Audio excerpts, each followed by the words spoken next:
సరిపోతుందండి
వయస్సు మనకు 65 సంవత్సరాలు ఖచ్చితంగా నిండి ఉండాలి.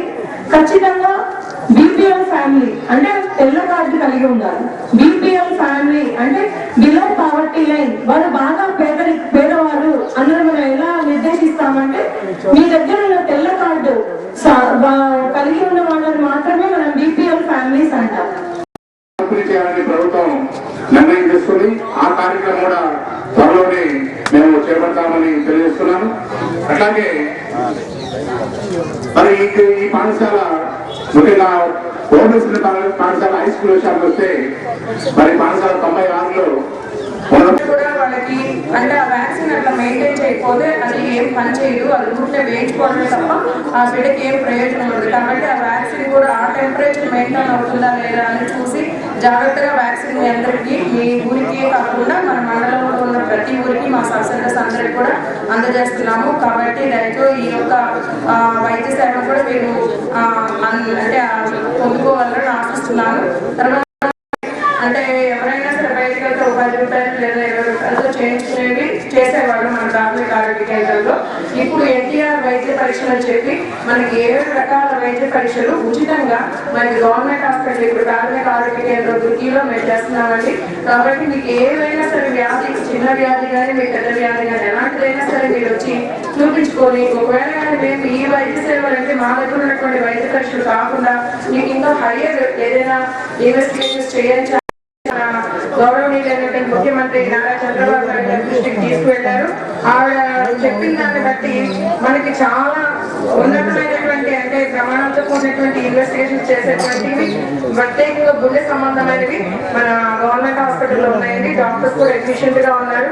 కాబట్టి మీకు ఏ ప్రాబ్లం ఉన్నా అయితే మీరు మా ప్రాథమిక ఆరోగ్య కేంద్రానికి వచ్చి ఒకవేళ రిఫరల్ రాయించుకుంటే లేకపోయినా కానీ మీరు రిఫరల్ రాయించుకోకపోయినా మీరు వెళ్తే బాగా చూస్తారు. కాబట్టి మన ప్రభుత్వం ఇచ్చేటువంటి కొన్ని వైద్య సేవలు కానీ లేకపోతే మనం చేసేవి ఏదైనా సరే మీరు దాన్ని వినియోగపరుచుకుంటారని నేను ఆశిస్తున్నాను.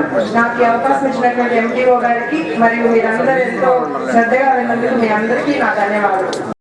మనం కరువు వచ్చినటువంటి ఎక్కడైతే పత్తి పొలాలు ఎండిపోయినాయో మనం పొలాల మీదకి వెళ్ళి రెవెన్యూ శాఖ మరియు వ్యవసాయ శాఖ సంయుక్త ఆధ్వర్యంలో అందరికీ కూడా రైతుల పేర్లు, పత్తి వేసిన రైతుల పేర్లు నమోదు చేయడం జరిగింది. మన అందరికీ కూడా మండలానికి 8.5 కోట్ల రూపాయలు ఈ కరువు ఇన్పుట్ సబ్సిడీ కింద రాష్ట్ర ప్రభుత్వము మనకి రిలీజ్ చేయడం జరిగిందండి.